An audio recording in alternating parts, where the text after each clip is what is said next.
Gómìnà ìpínlẹ̀ Rivers, Gómìnà Siminaya Fubara, ó mà ti sọ̀kò ọ̀rọ̀ ránṣẹ́ sí gómìnà àná ní ìpínlẹ̀ Rivers tó jẹ́ bàbá àṣàlẹ̀ tó tún jẹ́ mínísítà ọ̀rọ̀ ìlú Àbújá lásìkò yìí yún Nyesom Wike, tí Fubara sì jẹ́ kó di mọ̀ pé gbogbo ọgbọ́n tí Wike bá lòun gbọ́n ó ní àgọ́ lọ́gbọ́n náà jẹ́ lọ́dọ̀ Ọlọ́run ọba, nítorí pé kò sí nǹkan tó ń ṣe fún Wike tí ó fi ń gbógun tóun tó fẹ́ da ìpínlẹ̀ Rivers rú mọ́ òun ní orí. Kì í ṣe ìròyìn mọ́ pé Wike ló gbé Fubara wá láti di gómìnà ìpínlẹ̀ Rivers, ṣùgbọ́n kò ju nǹkan bí oṣù kan tó dórí àlééfà lọ táàrin wọn àti Wike dàrú, tó sì di pé Wike ó fẹ́ fi àwọn aṣòfin ilé ìgbìmọ̀ aṣòfin ìpínlẹ̀ Rivers tí wọ́n jẹ́ ọmọlẹ́yìn ẹ̀ ó fẹ́ fi wọn yọ Fubara. Eléyìí ló máa di wàhálà tó di pé wọ́n ti ń wó ilé ìgbìmọ̀ aṣòfin ìpínlẹ̀ Rivers dànù, kó tó di pé ààrẹ Bọ́lá Ahmed Tinubu ó ránṣẹ́ pé àwọn tọ́rọ̀ kàn tó sì bá wọn parí ìjà, kódà tó ka àwọn àlàkalẹ̀ tí gbogbo wọn gbọ́dọ̀ buwọ́lù tí wọn yóò fi tẹ̀lé àlàáfíà tí ò fi ní sí ìjà àti wàhálà mọ́ ní ìpínlẹ̀ Rivers.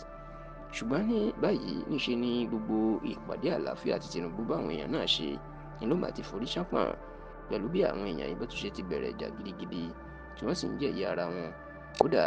ìjà náà ti ń gbóná débi pé ilé ẹjọ́ gíga kan ní ìlú Àbújá ó pàṣẹ pé wọn ò gbọ́dọ̀ fún ìpínlẹ̀ Rivers ní owó mọ́ láti ọ̀dọ̀ ìjọba àpapọ̀, nítorí pé gómìnà Sim Fubara kò gbé bọ́jẹ́ẹ̀tì ètò ìṣúná ìpínlẹ̀ Rivers lọ sílé àwọn ìgbìmọ̀ aṣòfin ìpínlẹ̀ Rivers láti buwọ́lù. Wọ́n ní gẹ́gẹ́ bí ilé ẹjọ́ ṣe pàṣẹ pé àwọn aṣòfin tí kò gba tiwọn tán jọmọ lẹ́yìn Wike tó fẹ́ yọ pé ní ilé òfin dámà kó lọ gbé bọ́jẹ́ẹ̀tì náà fún wọn. Wọ́n ní Sim Fubara ò ṣe bẹ́ẹ̀ o, àwọn péréte tí ò ju 4 lọ tí wọ́n jẹ́ tiẹ̀ ló lọ gbé bọ́jẹ́ẹ̀tì fún. Ìdí èyí ní ilé ẹjọ́ náà ló fi pàṣẹ pé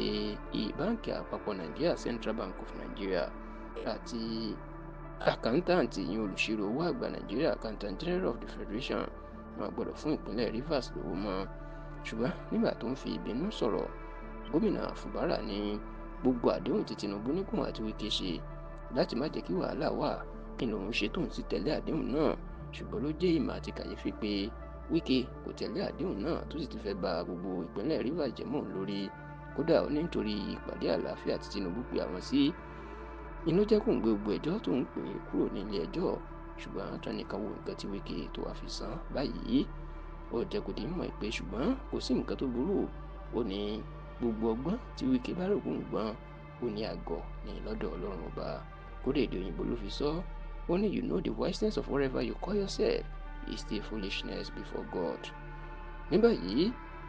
lẹ́yìn iye ìdájọ́ tí onídàájọ́ Joyce Abdulmalik dá pé kó má fún ìpínlẹ̀ Rivers ní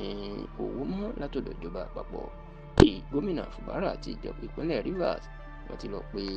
ẹjọ́ kòtẹ́milọ́rùn tó sì ń retí ọjọ́ tí ìgbẹ́jọ́ yóò wáyé.